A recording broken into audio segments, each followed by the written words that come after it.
Hello dear students, बेटा हमने SST geography का जो 11th लेसन है वो कंप्लीट कर लिया, उसको पढ़ भी लिया, क्वेश्चन आंसर बुक वर्क सब कुछ कंप्लीट कर लिया।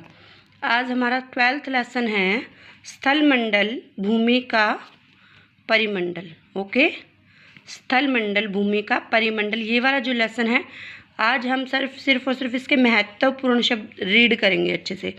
ठीक है, तो पहला है उच्चावच। उच्चावच क्या होता है? सागर तल से मापी गई स्थल की ऊंचाई तथा निचाई का अंतर। उच्चावच होता है कि जब सागर तल से, सागर के सबसे नीचे वाले भाग से, ठीक है, और स्थल की ऊंचाई, जहां हम रहते हैं ना स्थल पर, ठीक है, ऊंचाई तथा निचाई का अंतर। ऊंचाई और निचाई में जो अंतर होता है, उनका अंतर जो है वो क्या कहलाता है? उच्चावच कहलाता है। उसके बाद है भूकंप विज्ञान। भूकंप विज्ञान क्या होता है? भूकंप का अध्ययन करने वाला विज्ञान। ठीक है, भूकंप विज्ञान को किसे कहेंगे? जो भूकंप का अध्ययन करने वाला विज्ञान क्या कहलाएगा बेटा? भूकंप विज्ञान। उसके बाद है भूकंपीय तरंगे। भूकंपीय तरंगे क्या होती है? भूकंप के उत्पन्न होने पर धरातल पर आने वाली कंपन की लहरें। जब भूकंप आता है ना तो एकदम से धरती हिल जाती है, ठीक है, वही होता है भूकंपीय तरंगे। भूकंप के उत्पन्न होने पर धरातल पर आने वाली कंपन की लहरें क्या कहलाती हैं? भूकंपीय तरंगे। उसके बाद है सुनामी। सुनामी क्या होता है? अधः सागरीय भूकंपों, ज्वालामुखी उद्गारों, भूस्खलनों आदि से उत्पन्न होने वाली हानिकारक समुद्रीय लहरें क्या कहलाती है? सुनामी। उसके बाद है भूपटल। भूपटल क्या होता है? पृथ्वी के धरातल की बाहरी ठोस परत, जिस पर हम रहते हैं वो भूपटल है, पृथ्वी के धरातल की सबसे बाहरी ठोस परत। उसके बाद आपका मेंटल। मेंटल क्या होता है? भूपटल के नीचे विस्तृत परत जो अत्यधिक आंतरिक ताप के कारण द्रवित अवस्था में है। मेंटल क्या होता है? भूपटल के नीचे विस्तृत परत जो अत्यधिक आंतरिक ताप के कारण द्रवित अवस्था में है। उसके बाद आपका दुर्बलता मंडल। दुर्बलता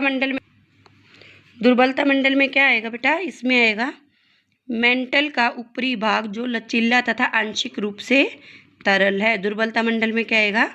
मेंटल का ऊपरी भाग जो आंशिक रूप से क्या है बेटा? लचीला और तरल है। उसके बाद है अंतरम। अंतरम क्या होता है? अंतरतम क्या होता है? अंतरतम पृथ्वी की सबसे सघन तथा ठोस आंतरिक परत जो निकिल तथा लोहे से निर्मित है। अंतरतम क्या होता है? पृथ्वी की सबसे ठोस, सघन तथा आंतरिक परत जो निकिल तथा लोहे से निर्मित है। उसके बाद आपका क्या आता है? प्लेट। प्लेट क्या होता है? भूपटल का एक विशाल खंड जो नीचे स्थित दुर्बलता मंडल पर तैरता है।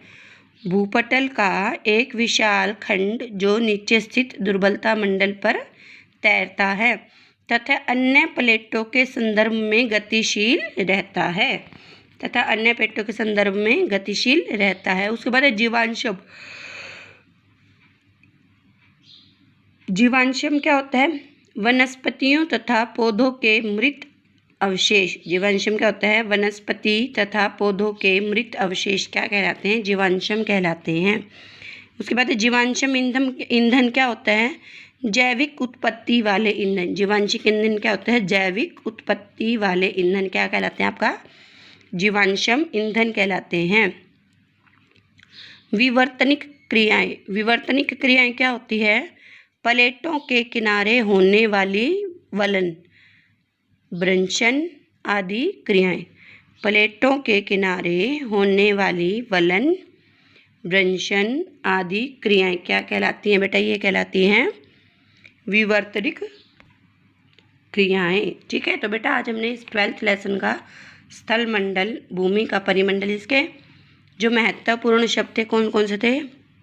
उच्चावच, भूकंप विज्ञान, भूकंपीय तरंगे, सुनामी, भूपटल, मेंटल, दुर्बलता मंडल, अंतरतम, प्लेट, जीवांशम, जीवांशम ईंधन, विवर्तनिक क्रियाएं, इसको बेटा हमने रीड कर लिया। आज का आपका होमवर्क क्या है कि ये जो महत्वपूर्ण शब्द है ना, आपने सिर्फ इन्हें रीड करना है, ठीक है। और इसके साथ जिस बच्चे की नोटबुक कंप्लीट नहीं है वो बच्चा अपनी नोटबुक कंप्लीट करेगा। हिस्ट्री के हमारे 5 लेसन कंप्लीट हो चुके हैं।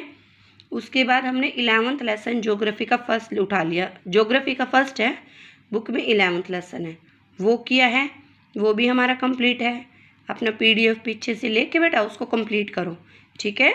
कल संडे है और मंडे को हम आगे ये वाला जो लेसन है इसको अच्छे से रीड करेंगे और समझेंगे। थैंक यू बेटा।